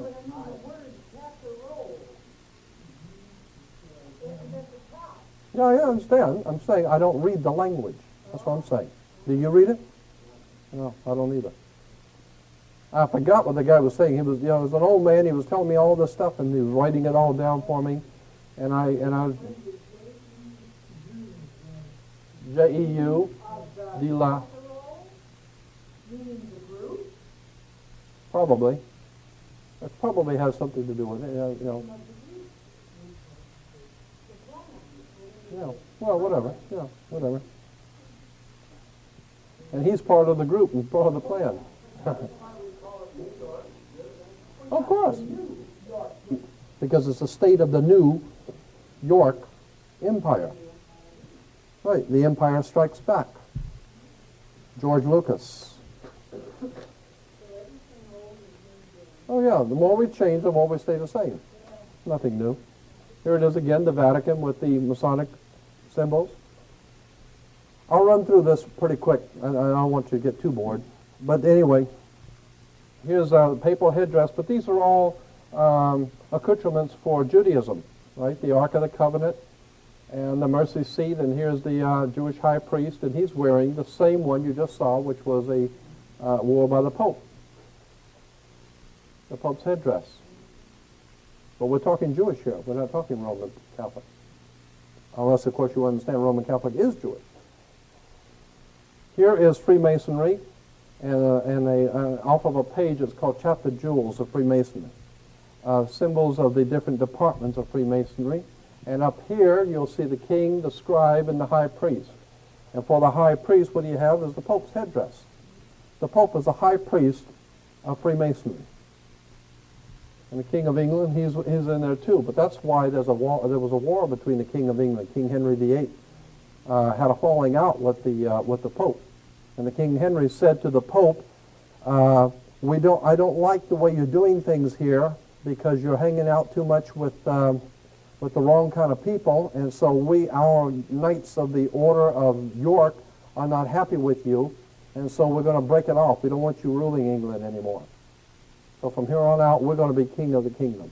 The keys are going to be those keys on the bottom of the papacy on the Masonic. Well, let me go back and show it to you.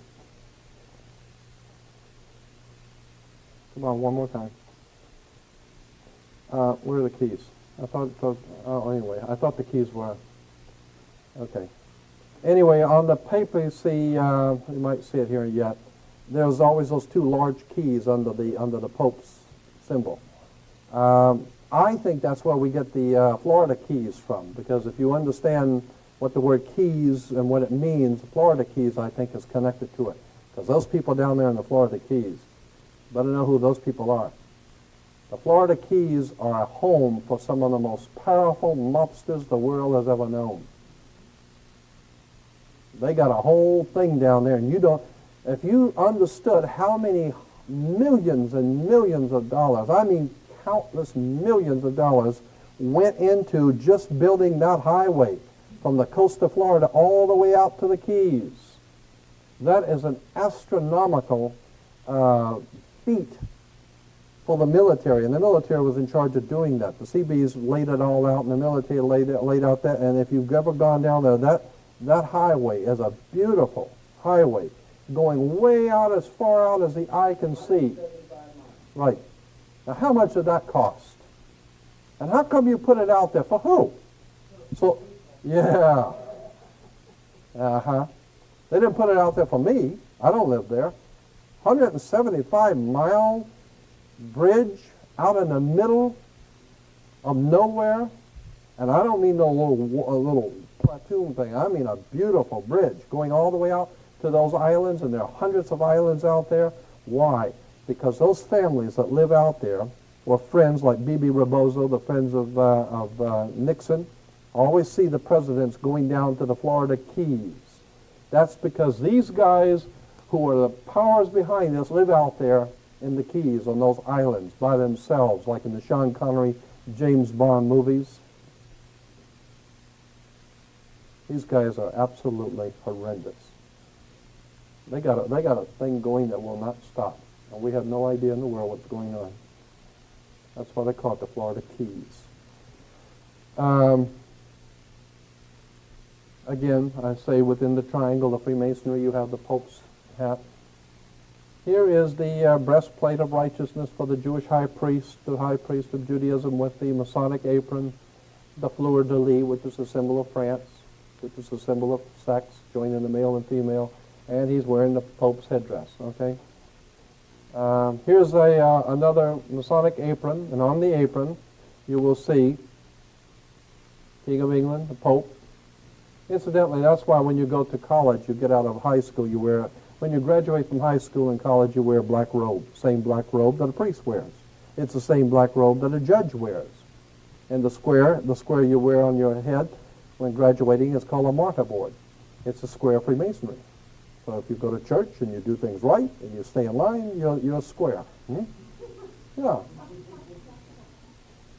And here is what we call the Royal Arch Freemasonry, which we saw before, Royal Arch. And that stone right in the middle that holds the two sides of a Royal Arch together is called a keystone. That's why Pennsylvania is called a keystone state, because Pennsylvania is where the Constitution was signed, where these guys put this whole thing together. That was the keystone state, where the keystone was finally dropped between the 6 and the 6, and the one in the middle makes 13, the 13 colonies, the keystone state. Again, it says, for the Royal Arch chapter, note the headdress of the principals. We're talking about the Royal Arch chapter, right? And note the headdress, again, the Pope, the King of England.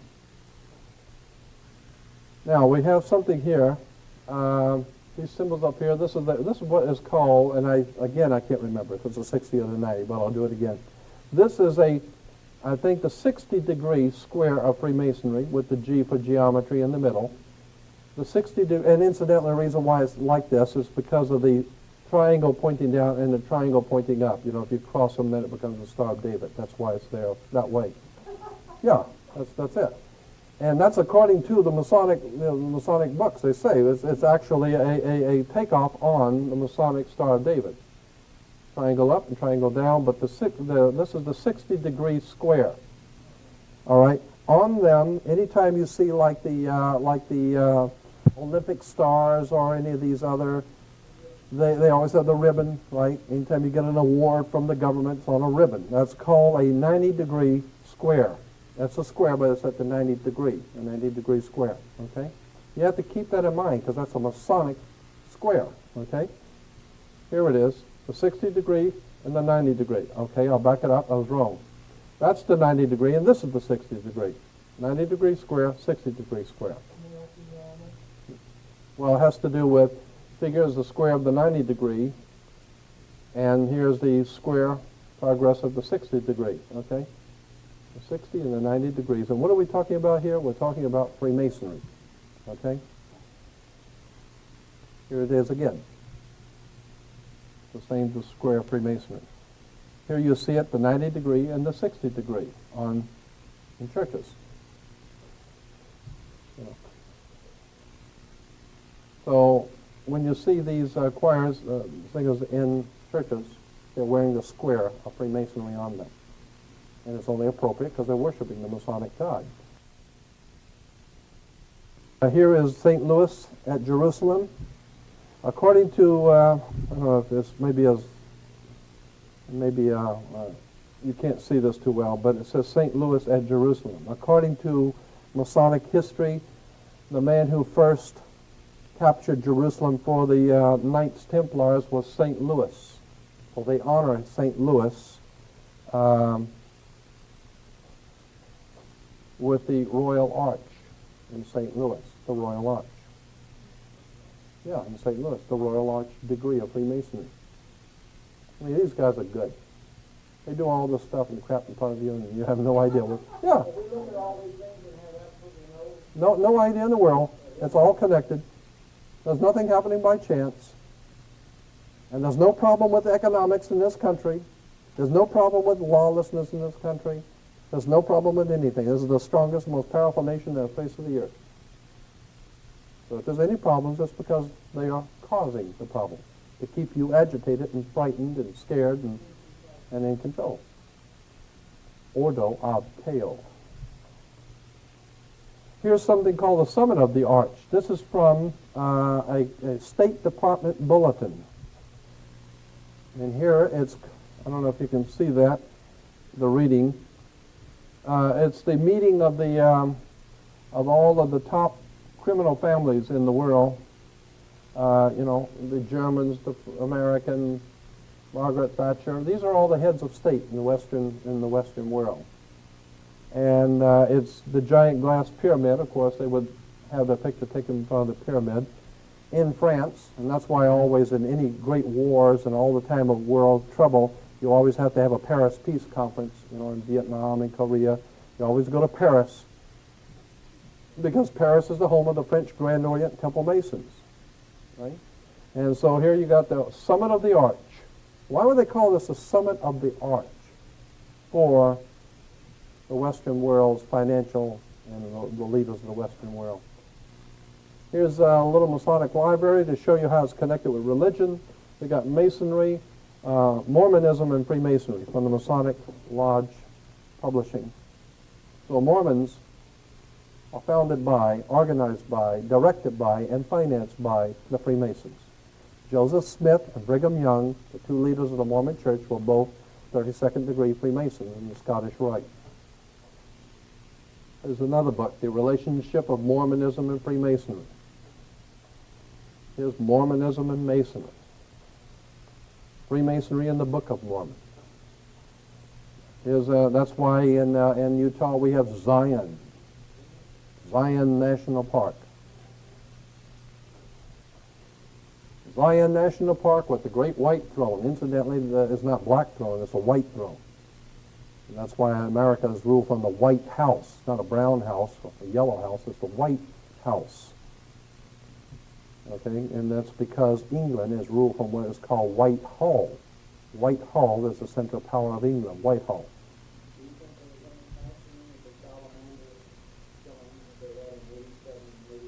I'm telling you, the people who are running this country are the most powerful criminals the world's ever known. Oh, wait a minute. Should we take a break? Okay, let me back it up then. Huh? Oh, okay. That way we'll make it work out all right on the tape, okay? So, all right, let's get past this one thing and then we'll take a break. Masonic orders of fraternity. This is taken from a Masonic document. The direct descent of the essential program of the esoteric schools was entrusted to groups already well conditioned for the work. The guilds, trade unions, similar protective and benevolent societies have been internally strengthened by the introduction of a new learning. The advancement of the plan required an enlargement of the boundaries of the philosophical overstate. A world fraternity was needed, sustained by a deep and broad program of education according to the method. There's a method to this education that we're getting. Such a fraternity could not immediately include all men, but could unite the activities of certain kinds of men, regardless of their racial or religious beliefs or the nations in which they dwelt. Here's the point. These were the men of towardness, those sons of tomorrow whose symbol was the blazing sun rising over the mountains of the east. Remember Shell oil, okay? What it's talking about is that the conspiracy already had knowledge that the guilds, the trade unions, similar protective and benevolent societies were perfect grounds for control. So you set up the Red Cross, you set up the Painters Union, you set up these unions and benevolent societies and this and that, set them all up to ostensibly, of course, protect the people, to help the people, and protection, when in fact they're being organized and directed to control the people. And it does, and such a fraternity could not immediately, we can't explain this conspiracy to everybody. We can't count in everybody on this. But we could unite certain kinds of men. As long as we all understand what's going on here, we could unite these different organizations together. And the symbol for these men, these were the men of towardness, whose sons of tomorrow, these sons of tomorrow, whose symbol was a blazing sun rising over the mountains of the east. That's important. These were the men of towardness, the sons of tomorrow, whose symbol was the blazing sun rising over the mountains of the east. While it is difficult to trace the elements of a pattern never intended to be obvious, the broad shape of a design is dimly apparent, the invisible empire. So it's saying it's very difficult to put all of this together. But the reason why it's difficult is it was never intended to be obvious anyway. I mean, if you're on the inside, you know there's a design, but on the outside, it's not supposed to be obvious. Okay? Here's where they're getting this from. This is from the old Assyrian Babylonian mythology. The sunrise, the god Shemesh appears above the mountains of the east. Here's God's sun rising over the mountains of the east. That goes all the way back to Babylon. Here it is in Hebrew theology, the sun rising, Israelites at Mount Sinai. The sun rising over the east. Shell, the sun. The sun rising on Hebrew Jewish Freemasonry. Here it is, the Kabbalah. We're talking about the Kabbalah, and here on the back on chapter 9 is called the way of one who was caught between the suns of a dying and a dawning day. The one caught between the one who, no, wait a minute, the way of the one who was caught between the suns, implying that there's two suns. There's a sun going down and a new sun coming up. The old sun of the old world order, Rome, is going down. Vatican, Europe, is the old sun, and it's going down, and there's a new sun coming up on America. There's a dawn of a new day for America. It's going to be the king of the world now. 1,000 points of light. All right, so what we're talking about here is between the suns of a dying and dawning day. George Washington said, here's his chair where he signed all of his documents, George Washington. And up here he says, but now at length I have the happiness to know it is a rising and not a setting sun. I now at length have the happiness to know that it is a rising and not a setting sun. So Washington understood. This is a priceless relic of the Constitutional Convention, the rising sun chair of George Washington. Yeah, with the Fijian cap, yeah. As a matter of fact, yeah, let me go back on that.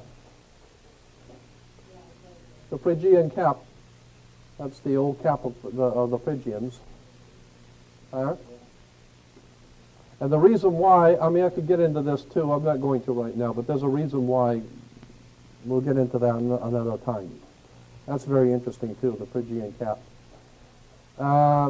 Here's a book by James Billington, Fire in the Minds of Men. It traces the course of the revolutionary faith from its earliest origins in occult Freemasonry to the allegedly scientific Marxism of today. So when you hear things about scientific Marxism, communism, the Soviet Union, and all of that, what we're talking about, scientific Marxism, is actually had its earliest origins in occult Freemasonry.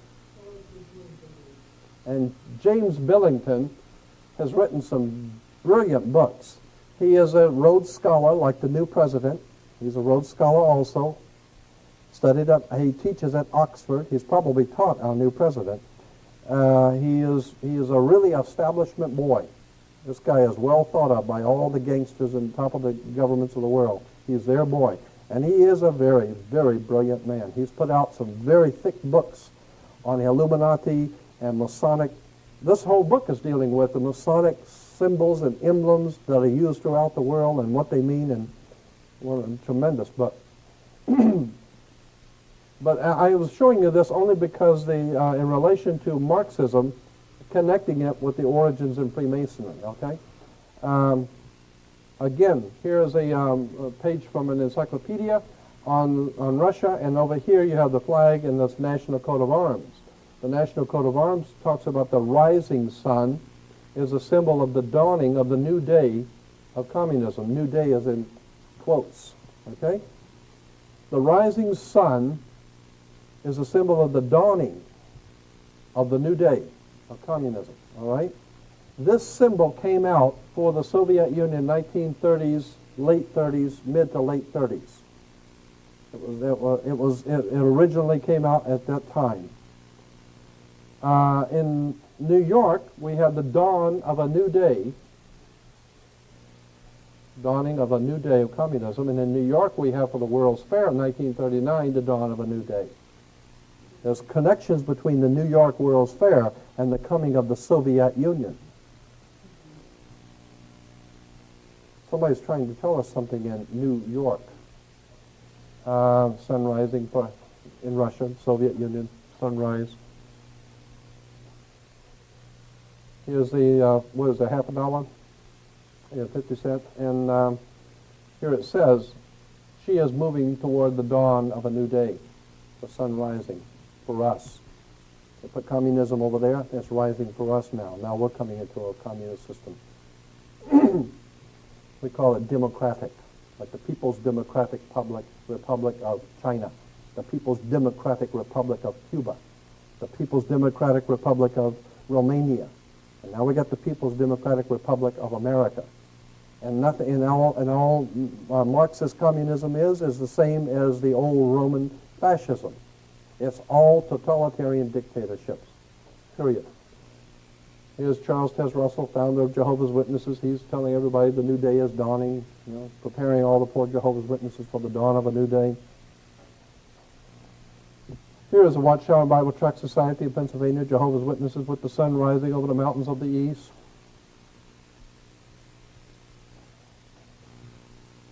Here's a Christian distributor for Christian materials called the New Day, sun rising over the mountains of the east. Christians have no idea in the world. All this stuff is being manipulated, presented to them, and they have no idea in the world.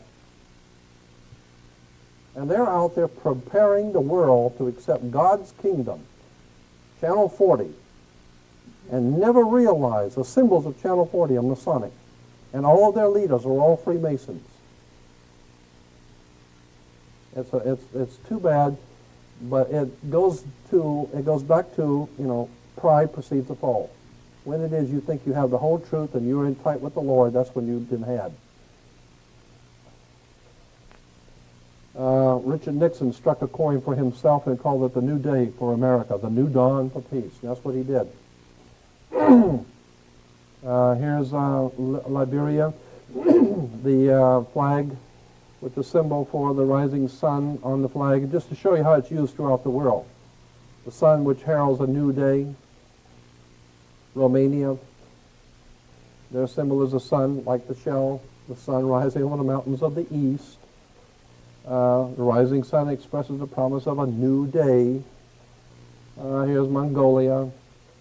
The horseman on horseback with the sun rising over the mountains stands for the nation's advance toward communism. Malawi with the red sun.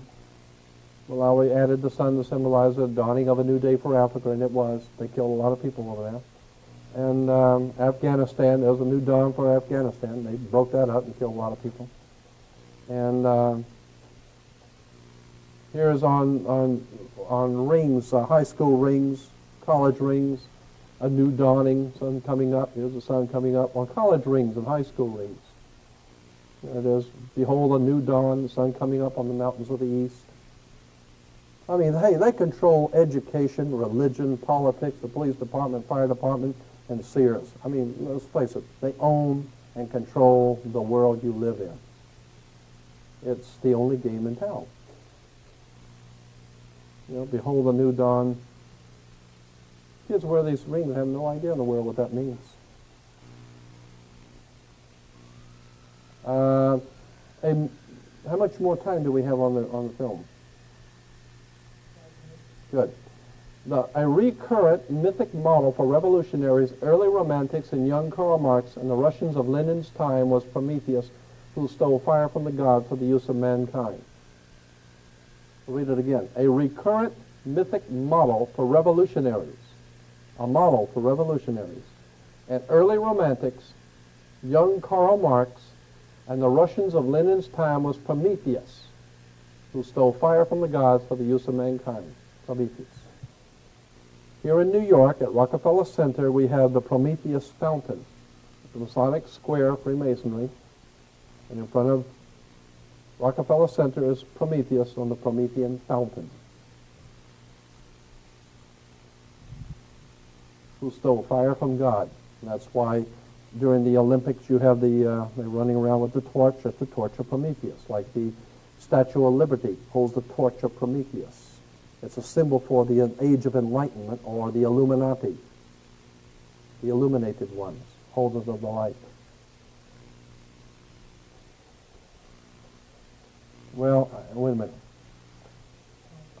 Yeah, I'm just going to, this is the end of it right here.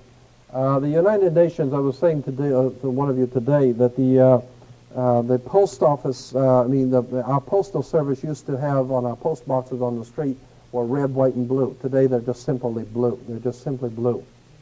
Because blue is a symbol for Israel. It's the symbol, it's the national color of Israel, which is incidentally the same national color for, the international color for the United Nations. This color blue. This particular shade of blue has since become known as UN blue. This is UN blue. It comes from the old Grand Lodge of Freemasonry, the Grand Lodge blue. That's why they call it blue degree of Freemasonry. The first 3 degrees of Freemasonry is called the blue degrees. That's why the United Nations is blue. Yeah, that's why when you go to college, you get a degree. Because that's the way you move in Freemasonry, is by degrees. The 33rd degree, the 32nd degree, the 3rd degree. You go to college and get a degree, because these people will teach you what you're supposed to know, not what you're not supposed to know. You're not supposed to think like this. They teach you what you're supposed to know. They teach you how to earn a living, not how to live. They teach you how to think, not to think, but how to think. And so that's why when you come out of college, they call you an alumni, because you are an illumini. You are illuminated. You've been enlightened by the powers that be. As long as you stay square and play on the square, you're going to do all right. As long as you don't go thinking too much. Is the end of the first section.